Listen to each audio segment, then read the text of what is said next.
Hey everyone, welcome back to our YouTube channel. So in today's video, I'm going to show you how to turn off mentions or tags in LinkedIn. So first of all, open your LinkedIn application. Here on the top left, click on this profile icon.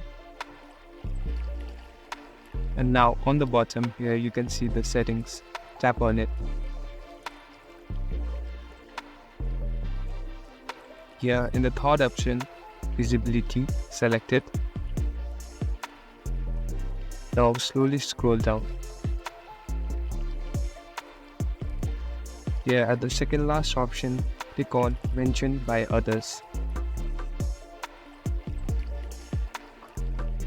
So here the option is turn on, so click on it and turn it off.